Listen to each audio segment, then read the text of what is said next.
My name is Gavin Reed. I'm 29 years old. My brother took everything our grandmother left for me, my future, my voice, my place in the family. He forged documents, laughed in my face, and told everyone I was just bitter and broke. So I stayed silent. For 3 years I rebuilt my life in the shadows. Then came his wedding. 200 guests, cameras, champagne. I didn't come to crash the party. I came to return something that was mine. Just one white envelope. He opened it smirking, and within seconds everything he built began to crumble. Gavin Reed pulled his car into the roundabout of the Fairmont Hotel in downtown Seattle, the kind of place that smelled like polished brass and soft money. Through the drizzle, the lobby shimmered with golden light, already filling with guests in evening gowns and tuxedos. He stepped out of his aging Ford Focus, brushed off his coat, and handed the valet his keys. He wasn't nervous, not anymore. The ache had calcified into something quieter, resolve. Inside the breast pocket of his blazer was a plain white envelope. He walked toward the entrance where a hired security team stood behind velvet ropes checking names on a guest tablet. A sharply dressed man with a buzz cut and Bluetooth earpiece stepped forward. "Good evening." "Name, please, Gavin Reed," he said, keeping his tone even. "Brother of the groom." The man scanned the list. His eyes flicked up. "I'm sorry, sir. You're not on the guest list." Gavin had expected that. "It's all right," he said calmly, and reached into his coat to pull out a slim white card. "I'm here on assignment. David Nguyen's assistant event photography." The guard took the card, examined it, then looked up at the list again. "Guest photographer. Nguyen. Okay, you're clear to go." Gavin nodded and stepped inside. The lobby buzzed with pre-ceremony excitement, laughter, clinking glasses, high heels tapping against marble. A string quartet played something elegant near the base of the grand staircase. He stood for a moment near the entryway, taking it in. The chandeliers glowed. The scent of roses drifted from the centerpiece arrangements. This wasn't just a wedding. It was a spectacle. And Cole Reed, his brother, was the star of it all. Gavin spotted him near the reception desk, surrounded by friends and groomsmen. His tailored tuxedo, crisp and spotless. Stephanie, his new bride, was by his side, flawless and glowing. Their parents weren't far off. Angela was adjusting a flower arrangement while Charles greeted someone in a gray suit with a practiced smile. None of them saw Gavin. They weren't looking for him. He wasn't supposed to be here. Weeks ago, his mother had called. The voice she'd once used to comfort him now came wrapped in distance. "Gavin, darling," she had said, "it's going to be a very full evening. Lots of industry people, and Cole's client list is extensive. We didn't want to risk things getting overwhelming for you." He'd said nothing, just let the silence stretch. "It's nothing personal," she'd added. "We're just trying to keep everything smooth." Of course, Cole got smooth. Gavin got invisible. But that wasn't new. He moved slowly through the edge of the crowd, careful not to draw attention. A few guests glanced his way. He didn't recognize them, and they didn't recognize him. That made sense. Cole never talked about Gavin. He found a quiet corner near a support column and stood there watching. Cole laughed at something Stephanie whispered in his ear. Charles clapped a man on the back. Angela kissed someone's cheek. All in motion, all unaware. Gavin pressed a hand to the inside of his blazer, feeling the crisp outline of the envelope. He'd carried it for weeks. Its weight wasn't heavy, but what it held was legal documents, certified records, a notarized letter. Evidence. It didn't matter if they invited him or not. He wasn't here to be included. He was here to be seen. He straightened his shoulders, let the silence settle in his chest like armor, and stepped forward toward the ballroom, toward the family that had erased him, toward the reckoning. The attic was dustier than he remembered. Gavin hadn't been home in over a year, and even then his visits were brief. Now standing in the wooden crawl space above his parents' garage, the air thick with insulation dust and long-forgotten holiday boxes, he wondered why he'd agreed to come help. His mother had called earlier that week asking if he could sort through some old boxes she wanted cleared before converting the garage into a yoga space. She'd been oddly polite about it, almost transactional. But he had said yes.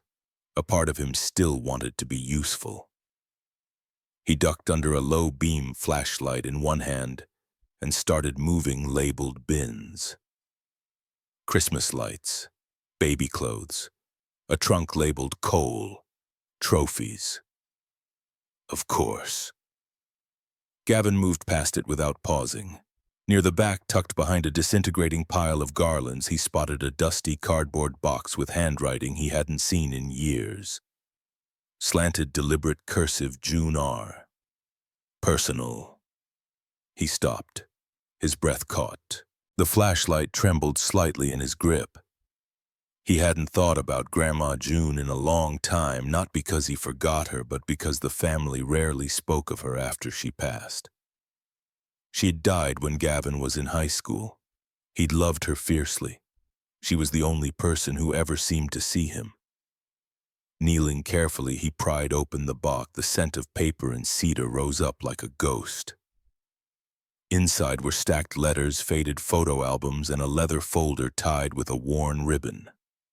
Gavin lifted it gently. On the front was embossed gold lettering, Reed Family Trust. His pulse quickened. Undoing the ribbon, he opened the folder and read the first page. This document certifies that the trust established by June Reed on October 2, 2008 designates Gavin James Reed as the sole beneficiary to be granted full access and authority over said trust upon his 25th birthday. He stared at the text, barely blinking. He flipped to the next page. Signatures, a notary seal. Everything looked official. Every page confirmed the trust belonged to him. It had been set up over a decade ago. There were handwritten notes in June's unmistakable script for Gavin. For his future, because I believe in him. He felt something twist in his chest, a strange mix of gratitude and grief. She'd done this quietly on her own terms without telling anyone else. Or maybe she had. He blinked.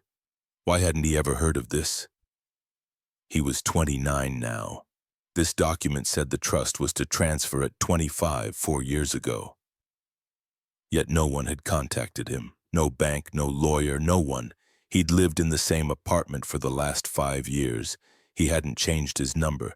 He checked his mail. He filed taxes. Something should have come through. He carefully closed the folder and set it beside him, trying to piece things together. Had his parents known? Had they hidden it? He tried to rationalize. Maybe there was a delay in processing. Maybe the lawyer passed away. Maybe the records were lost. But the more he thought about it, the colder he felt. He knew this family. They loved control, they loved order, and they loved coal. He picked up the box, scanning the rest of the contents with numb fingers. There were photos of him as a child, most he didn't even remember being taken. Him and June baking cookies, him sketching at the kitchen table while she watched. Tucked in one corner was a birthday card she must have written just before she passed. He opened it. Gavin, I hope this year is full of light. I may not always be there, but remember, you carry more than my name. You carry my hope. He sat back on his heels. Why was this hidden in the attic? Why wasn't it with the family records? His eyes narrowed. He stood folder in hand and made his way down from the attic. Back in the kitchen, he opened his laptop and started searching. He typed in the name of the law firm printed on the letterhead, Harper and Mills. Seattle. It still existed. He opened his bank's customer support chat and asked if there had ever been a trust account under his name. The representative typed back, We cannot confirm that information over chat. Please visit your nearest branch for secure inquiries. Something wasn't right. He pulled out the trust document again, scanning the contact section. There was a listed address and phone number for notification, but the mailing address he froze. It was his parents' address. His current address, his real one, was nowhere on file. Even though he'd moved out years before turning 25, the trust records never reflected that change, which meant every notice, every statement, every legal update had gone directly to his parents. And they had said nothing. He sat there for a long moment, staring at the truth, not in a letter, but in the absence of any notification at all. It hadn't been forgotten. It had been hidden. David Nguyen was a photographer by profession, but a problem solver by nature. When Gavin called and explained what he'd found in the attic, David's voice didn't hesitate. "That's fraud," he said flatly. "Do you want me to help track it?" Gavin hesitated for a second. "I need proof first. Paper. Something undeniable." By noon the next day, they were sitting in David's small studio, lit by softbox lights and crowded with camera gear. But today the lenses were off and David was elbow-deep in banking interfaces and document scans. "I have a buddy who used to work IT security for Fair West Credit Union," David said, fingers moving fast over the keyboard. "He still has access to some audit trails. Is that legal?" "No," David said, "but neither is forging your name and draining your trust fund." After a long pause, Gavin exhaled. "Do it." David grinned. It didn't take long. 30 minutes later, he pulled up a spreadsheet, cryptic but structured. Transaction IDs, date stamps, account numbers, names. David whistled. "Your trust account was real, all right, set up under June's name, converted to your name when you turned 25. And then it got busy. David pointed to a series of transactions. This right here. About 2 weeks after your 25th birthday, wire transfers, totaling $40,000 over 6 weeks. Guess where they went? To Charles and Benjamin, and then 2 separate transfers to Cole. Same routing bank, different accounts." Gavin felt his hands curl into fists. "What about authorization?" "Don't those need signatures?" David clicked into the PDF archive. They scanned a general power of attorney. Name on file, Gavin Reed. He turned the screen. The signature looked nothing like his. Smooth loops, stylized initials, nothing like the tight left slanted handwriting Gavin had used all his life. "This isn't mine," he said, voice low. "I figured." David zoomed in. "But here's the kicker. This form was processed by a single staffer at the main Capitol Hill branch. A guy named Ken Lively. Internal notes say he verified identity on file. Do you know him?" David paused. "Not personally, but I remember the name. He left the bank a couple of years ago, something about internal irregularities." Gavin's pulse quickened. "You think he helped them pull this off? I think your parents or Cole presented forged ID and a fake signature, and Ken signed off without checking too hard. Maybe for a price, or maybe because they knew someone." David leaned back, eyes sharp. "If we find Ken Lively, we find our chain of custody."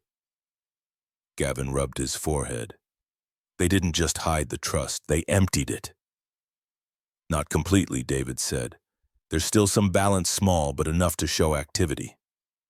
They kept it alive, maybe to make it look legit, or maybe they thought you'd never know." Silence settled between them for a beat too long. Gavin stood and began pacing. "They used me, used June's gift. I was supposed to have a shot. That trust was my one safety net." David looked at him carefully. "You know what you need now, right?" "A lawyer." David nodded. "And a timeline. The paper trail is solid, but you need to understand when they did it and how close it was to your birthday. That's where it gets ugly and admissible."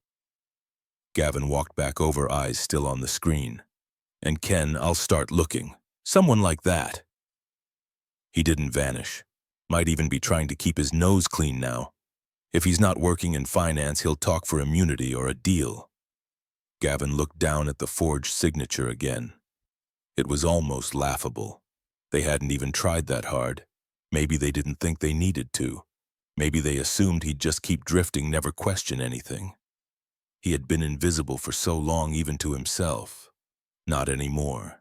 The waiting room smelled faintly of lemon polish and paper. Gavin sat on a leather bench that creaked every time he shifted. Across from him, a wall of diplomas framed in walnut reminded him just how far from his world this place felt. The receptionist had already offered water twice. He declined both. He was too nervous to drink. Then the door opened. Mr. Reed, a firm, calm voice called. He stood. A woman in her late 60s extended a hand. I'm Eleanor Harper. I worked with your grandmother for over 20 years. Her grip was confident, her eyes sharp behind tortoiseshell glasses. She didn't smile out of politeness, only when it mattered. Gavin liked her instantly. They entered her office, warm wood, no clutter. Books lined the walls. A brass nameplate read, Senior Partner Harper & Mills, LLP. As he sat, Gavin placed the folder from the attic on the table. I believe this is the original trust document, he said. She adjusted her glasses and opened the folder slowly, as if greeting an old friend. Her eyes scanned each page, and with each turn, her brow furrowed deeper, but not from confusion, from memory. This is exactly how I drafted it, she finally said. I remember your grandmother insisted on handwriting her own letter. She said it was the only way to make sure you'd feel her voice. Gavin's throat tightened. Ms. Harper continued. You were meant to receive full access at 25. That was 4 years ago. He nodded. I never got anything, he said. No letters, no notifications, and when I found this, I checked the bank. My name's on the account, but the money's gone. Ms. Harper leaned back, fingers steepled. Did you find any transaction records? Yes, Gavin said. My friend pulled the logs. There were transfers to my parents and to my brother Cole, using a power of attorney I never signed. Her expression darkened. May I see it? He handed over a printed copy. She stared at the signature for a long time. That's not your handwriting. No, and the notary seal is real, she said, tapping the corner. But this notary, Ken Lively, was fired from the bank 2 years ago. I remember. There was internal audit trouble. That's him. Ms. Harper exhaled, slow and controlled. What your family did was not only morally abhorrent, it was criminal. Gavin looked down. They used my name like I didn't exist. She nodded slowly. Here's what you need to understand, Gavin. This was a legal trust. Your grandmother placed it outside the probate system for this exact reason, to avoid interference. You were the sole beneficiary. Anyone who accessed it after your 25th birthday without your direct consent committed financial fraud. He swallowed. Can we fix it? Yes, she said, but it won't be fast or easy. She stood and moved to a tall filing cabinet, pulled out a thin folder and returned. Inside were forms, civil claim packets, asset freeze requests, court orders. You have 2 options, she explained. You can file a civil lawsuit that's to reclaim the money, and you can also file a criminal complaint that's for the forged documents and unauthorized withdrawals. He nodded. What's the first step? Signature verification, she said. We'll get a handwriting expert to compare yours to what was filed with the bank. That alone will force the issue. Can we freeze their assets? Possibly, if we convince a judge that continued access to the funds risks further damage to your estate, we can apply for an injunction. But we'll need more than just the signature. We'll need the transaction timeline, the identity of all who received funds, and ideally cooperation from Ken Lively. He's disappeared. He'll resurface, she said. And when he does, we'll offer him limited immunity if he testifies. Gavin blinked. You've done this before. She finally smiled just a little. Not often, but enough. She paused, then added more quietly, Your grandmother was the kind of client who planned everything. She told me once, if Gavin ever walks through your door, it means something's gone terribly wrong and I won't be there to fix it. A silence filled the room, heavy and reverent. Then Ms. Harper leaned forward. You need to understand, Gavin, this won't be just a case about money. It'll get personal. They'll accuse you of greed. They'll claim you misunderstood. They'll drag out timelines, contest signatures, possibly even say you were mentally unstable. He stiffened. I'm ready. She tilted her head. No, you're angry. That's not the same. He looked away. She continued, softer now. This is going to test every part of you that still wants to believe they're family. And you'll have to let that part go, at least while we fight. Gavin slowly nodded. I don't want revenge, he said. I want what was mine, what she meant for me to have. Ms. Harper stood and extended her hand. Then let's start. The printer clicked steadily in the corner of Gavin's apartment. Sheet after sheet slid out, each one a small weapon, not forged, not emotional, not loud, just truth. Verified. Witnessed. Signed. Gavin moved with deliberate care, checking every page for clarity and seals. A part of him feared some critical mistake, a blurred notary stamp, a typo that could be used to discredit him. But everything was clean. The legal watermark shimmered faintly under the kitchen light. In the top right corner of each sheet, the name Eleanor Harper appeared beside the state of Washington's seal. He paused at the final document, the signature comparison. On the left, Gavin's verified current-day signature. On the right, the fake one from the forged power of attorney. Below them, the forensic expert's statement. In my professional opinion, these signatures were not authored by the same individual. Gavin stared at the words longer than he needed to, not because he doubted the conclusion, but because it was the first time someone outside his mind said, You are not crazy. They really did this to you. He carefully stacked the documents together. 32 pages total, neatly clipped. Then he reached for a plain white envelope. No label, no dramatic flourish, just a quiet container for something louder than a scream. He slid the pages inside, sealed the flap, and placed the envelope on the dining table. Then he sat down in front of it like it was a person he had to talk to. He whispered aloud, Don't cause a scene. Don't become them. He repeated the line twice more. In his mind, he rehearsed what he would say when the moment came, if it even did. He imagined walking up to Cole after the ceremony when the toasts died down and the crowd had thinned. Maybe near the gift table or the bar, and then calmly, Congratulations, this is for you. Open it after the ceremony, that was all. Nothing more, not I know what you did. Not how could you not. You stole my future. No, just the envelope. Let the documents do what his voice could not. He stood and began pacing.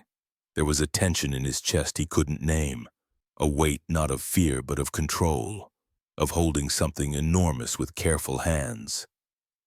He picked up the envelope and slipped it into a hard-backed mailer just to be sure it wouldn't bend, then placed that inside a leather document pouch. Not a briefcase, not a duffel, just a shoulder bag, something normal. Everything had to be normal. This wasn't a confrontation. It was a delivery. He sat back down and thought about what Cole might do. Laugh, most likely. Roll his eyes. Gavin could almost hear it. This again, or maybe worse, dismiss him with a hand wave as if Gavin were a child interrupting adult conversation. But that didn't matter anymore, because when Cole opened the envelope, he would see the signature analysis, the notarized trust, the timeline of transactions, the contact log showing all documents sent to their parents' address. And the final page, a letter from Ms. Harper herself outlining pending legal proceedings if no action was taken. There would be no threats inside. Only process, only facts. Gavin looked out the window. Evening had settled across the city. He could see couples walking dogs, neighbors unloading groceries.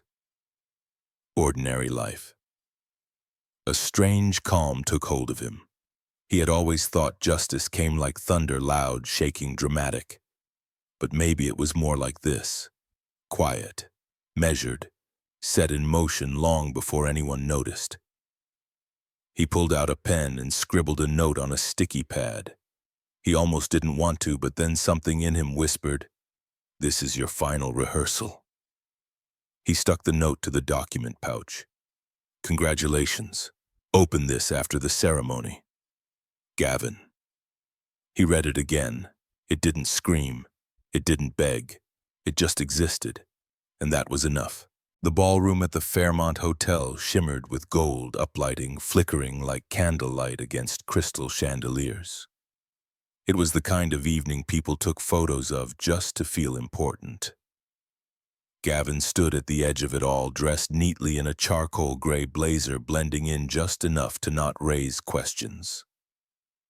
The name badge David had slipped him, Gavin R., assistant photography consultant, hung around his neck. No one looked closely. The music swelled. Champagne flutes clinked. Cole was holding court near the head table, dressed in a bespoke navy tuxedo. He had one arm around Stephanie and the other gesturing grandly as he shared some story that made their father roar with laughter. Gavin felt the envelope in his inner pocket like a heartbeat. He waited for the first dance to end, waited for the toast to die down, waited until Cole stepped away from the crowd to refresh his drink. That's when he moved. He approached calmly, shoulders relaxed, tone even. There was no drama in his voice, just precision. "Hey, Cole," he said. Cole blinked, surprised. "Gavin?" His smile twitched. "You got in. David was right." Cole assumed he was locked out. Maybe that's why his face briefly flickered with irritation. But he quickly covered it. "Well," Cole added, glancing around, "hope you're not here to make a scene." "No," Gavin said, reaching into his jacket. "Just wanted to give you this. Open it after the party." He handed over the white envelope. Cole took it without hesitation, but raised an eyebrow, cocky and smug. "Let me guess," he said loudly enough for two guests nearby to hear, "you're here to ask for money." Gavin didn't reply. Cole held the envelope up like it was a cheap party trick. "Come on," he smirked. "What is this, another self-help manifesto? You know what? Let's clear this up now." Gavin's stomach tightened. "I said after the party," he started. But Cole was already ripping the seal. The moment stretched like a drawn breath.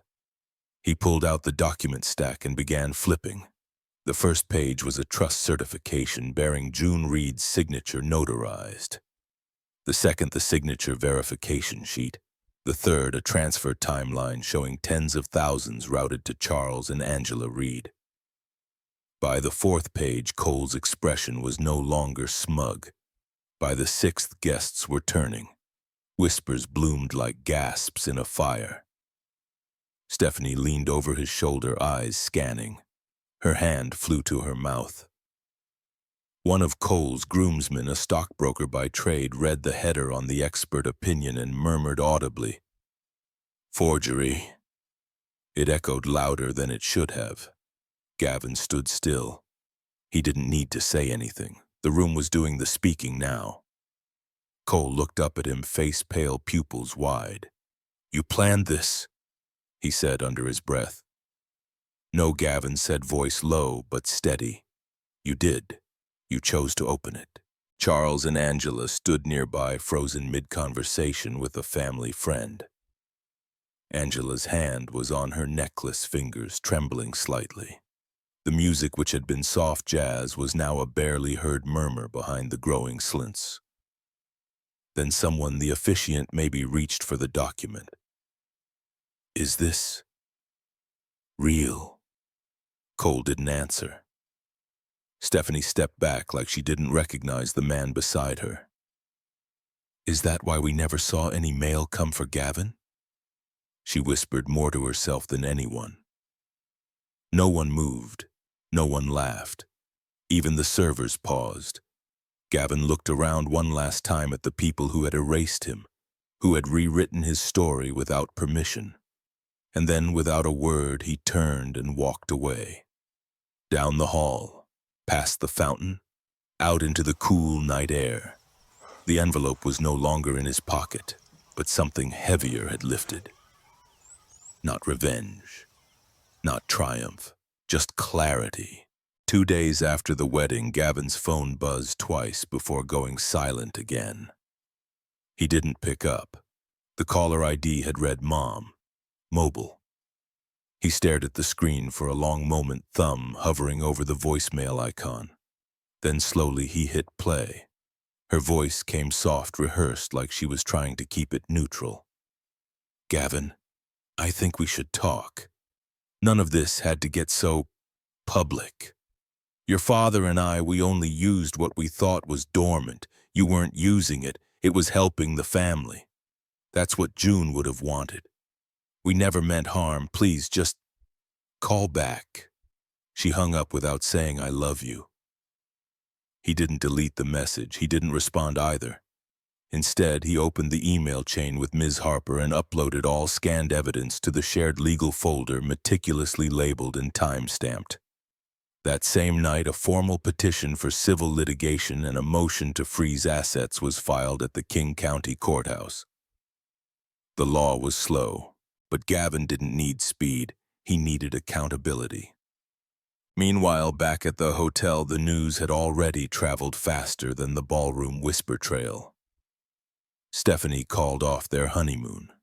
The flights to Costa Rica were non-refundable, but the resort package wasn't. She canceled the suite within an hour of reading the trust documents again, this time in private. She'd confronted Cole in their hotel room, her voice a whip crack in the silence. You told me your parents helped us with their retirement, that we were starting clean, not stealing from your brother's inheritance. Cole had tried to spin it. It wasn't stealing. It was deferred family equity. But she wasn't buying it. Deferred equity doesn't come with forged signatures, Cole.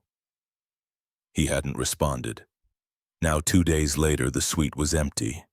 Stephanie had returned to her sister's condo across the city, citing space. Cole, for his part, didn't call Gavin. He texted at 2:13 a.m. You humiliated me. You humiliated Mom. Was that the plan? Public shame at my wedding? You think that makes you right? You're still a nobody, Gavin. A rich nobody with a grudge. Congrats. Gavin read the message once, then archived it. No reply. The next morning he received another message, this time from someone he hadn't expected, Gavin Reed, his older brother, the one who'd moved to Vermont with his husband, quietly distancing himself from the family years ago. They hadn't spoken in nearly 4 years. Gavin, I saw the news. I don't know all of it, but I'd like to hear your side. If you ever want to talk, I'm here. No pressure. Just, I believe you. Gavin stared at the words. Part of him wanted to reply. Part of him didn't trust the voice inside that still longed for connection. Instead, he closed the message and left it on read instead. By Friday, Ms. Harper called him directly. The motion to freeze the trust's residual balance has been accepted by the judge, she said. We'll now begin full civil proceedings. Based on the strength of our forensic documentation, we also have grounds to pursue criminal charges for wire fraud, forgery, and misrepresentation. Gavin nodded slowly, phone pressed to his ear. Are you ready for what that means? She asked gently. He didn't answer right away. I'm not doing this for revenge, he said finally. I need it on record. That this happened. That it wasn't in my head. Ms. Harper's voice was warm. That's what the law is for. When he hung up, Gavin sat in his apartment for a long time, staring at the corner where the envelope had sat only days ago. There was no joy in the aftermath, no satisfaction, only stillness. But in that stillness, no guilt. The apartment was quiet, no music, no TV, just the ticking of the clock on Gavin's kitchen wall and the low hum of his refrigerator. He sat at the table with a mug of tea he hadn't touched. Outside, the city was doing what it always did, moving on. But inside, something was still. That morning, he'd received an official email from Ms. Harper. "The Superior Court has accepted our filing. Discovery begins next month. I'll handle the pretrial motions. Rest for now." Rest. The word sat strange in his mouth. He wasn't celebrating. There was no champagne in the fridge, no victory playlist queued on his phone, just stillness and a strange sense of lightness. For the first time in his adult life, something was moving in his favor, not because he shouted louder or played dirtier or demanded attention, but because he simply spoke the truth, documented it, stood by it. He remembered his grandmother's voice, soft and calm even on her worst days. "Silence, my dear," she used to say, "can hold more truth than 1,000 hollow shouts." Back then he didn't fully understand. Now he did. It wasn't that silence itself was power. It was choosing when to speak and making sure it mattered. And this time it had. Later that afternoon, Gavin walked through Capitol Hill's shaded streets. The leaves were just starting to turn. He passed a newsstand. The headline on a local weekly read, "Seattle Trust Dispute Sparks Legal Storm in Reed Family." He didn't pick it up. He already knew the story, at least the real one. His phone buzzed. It was a message from a former college roommate, then another from an old professor, a third from a distant cousin he hadn't heard from in years. All variations of the same thing I didn't know. "I'm proud of you. I remember how they always treated you. I'm sorry I stayed quiet back then. You always deserved more." They meant well, but he didn't need their apologies. He hadn't done this for recognition. He did it so that his silence wouldn't be used as permission anymore. Back home, Gavin opened the hallway closet. In the far corner, buried behind a stack of winter coats, was the old voice recorder his grandmother had given him when he was 13. He still remembered the moment. She'd handed it to him after one of Cole's birthday parties when Gavin had accidentally spilled punch on the cake and been banished from the room. He'd cried on the back porch. She'd found him sat beside him in silence for a full 5 minutes, then placed the small silver recorder in his lap. "Your voice matters even when no one listens. Speak it anyway. Speak it for you." He'd used it once, recording himself reading short stories late at night, then buried it, convinced no one cared. Now he turned it on. The battery still worked. He pressed record. He didn't read a speech, didn't prepare anything polished. He just spoke. "I used to think silence was weakness," he said, "like I was invisible if no one clapped, or if I didn't fight for my seat." He paused. "I'm not angry anymore. I'm tired, but I'm not ashamed." Another pause. "I see now that speaking the truth doesn't need an audience. It just needs courage." He stopped the recording, saved it, then placed the recorder back in the drawer on top this time. That night, Gavin sat by his window as the sky faded from gold to indigo. The world outside still moved, fast cars, lights, noise. But inside it was quiet, and in that quiet he felt something solid. Not victory, not revenge, just presence. The kind of presence that didn't need validation or applause. He'd said what he needed to say. And finally someone had listened. The space was small, just under 450 square feet, but it felt like a cathedral. The studio smelled of fresh paint and old brick. There was nothing on the walls yet, just scattered rolls of craft paper, pencils, and coffee mugs. and one long drafting table pushed against a wide, north-facing window. The same kind of window Gavin remembered from his grandmother June's old sunroom where light poured in gently, never harsh. It had always made colors look kinder, lines feel steadier. Now, years later, that same light filled this room, and for the first time in years, Gavin let himself sit still in it. The funds hadn't been huge, just a temporary freeze on liquid assets while the court case moved forward, but it was enough. Enough for first and last month's rent on this space. Enough for a simple laptop, a refurbished scanner, and decent quality sketch pads. He didn't start with a grand vision. No branding plan, no website splash page, just a sign taped to the door, custom design sketches, bonique, by appointment or curiosity. His first clients were two sisters opening a bakery nearby. They couldn't afford a proper logo but wanted something hand-drawn for their window signage.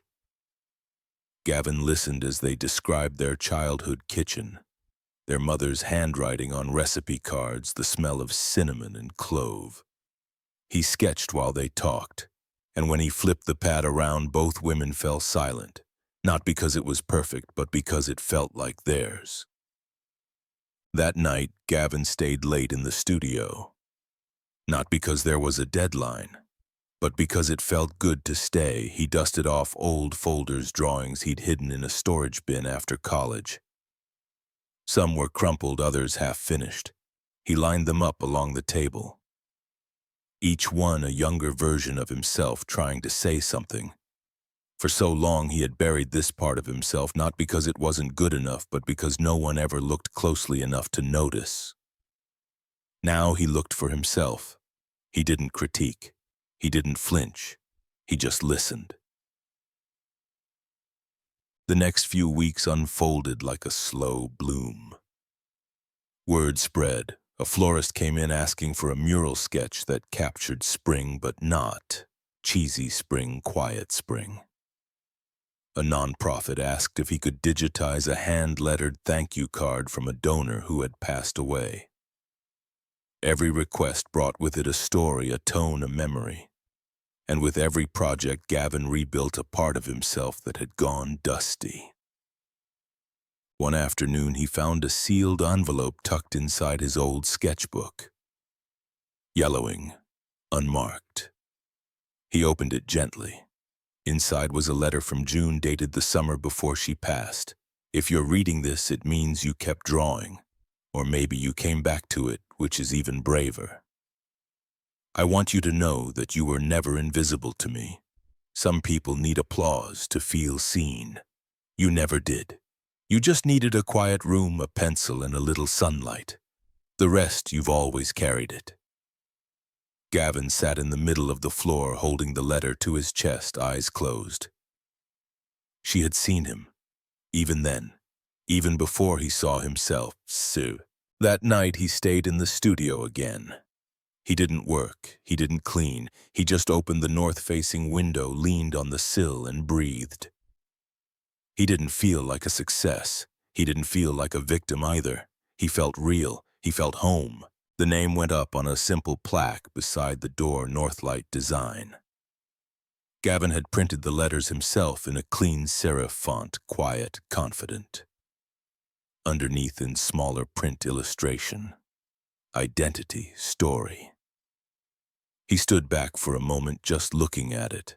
No grand opening, no ribbon, just a small pot of chrysanthemums by the door and the steady northern light spilling through the studio window behind him. This was enough. The mailbox was already full that morning. Junk ads, a utility bill, a folded piece of paper with smudged pencil writing from the cafe owner next door asking if he'd do a holiday menu design. And one pale blue envelope, no return address. But he recognized the handwriting immediately. His mother's. He didn't open it. He held it for a second, feeling nothing but a dull echo of what used to be longing. Then he dropped it into the recycling bin next to the copier. Not out of anger, But because the apology, if that's what it was, had come too late and through the wrong door. Later that afternoon, he opened his inbox and saw a name he hadn't expected to see again. Cole Reed. Subject: conversation. Gavin hovered over the message. The preview line read, "I've been thinking. Maybe we could find a middle ground." He clicked the small box next to it, hit archive, moved on. The quiet in the studio was different now. Not empty, but full. It held the scratch of pencils on paper, the occasional hum of jazz from a Bluetooth speaker, and the quiet thrill of steady work. He took on projects, slowly: bookstore posters, cafe logos, a nonprofit's donor thank you card. Nothing flashy, nothing viral. Until one email changed things. A small publishing house in Oregon had seen his mural sketch online. They were releasing a debut memoir and needed a cover. They liked the way his lines felt personal, like someone who'd lived the story instead of just drawn it. He took the job, worked late into the night, redrawing, revising, listening to the manuscript's voice and letting it guide his hands. When he sent in the final version, a minimalist image of two hands rebuilding a broken bird cage, they replied within hours. "It's perfect. It breathes." On Friday evenings, Gavin sometimes left the studio door open just a crack, letting the sound of sidewalk laughter drift in. He never joined the crowds, never needed to. Inside was enough. Sketches pinned to the wall, a thermos of tea from the bakery next door, and his grandmother's recorder, now digitized and sitting quietly on the shelf holding his voice from weeks ago. He never went back to the family house. He never walked past Cole's office again. There was no need. This life he had now, it didn't demand recognition. It was built on his own terms. One late October afternoon, as light poured into the studio just right, Gavin picked up his journal. He wrote only one line. "I don't need a seat at their table anymore. I built my own." Then he closed the book, exhaled slowly, and turned back to the window where the light kept shining steady as truth.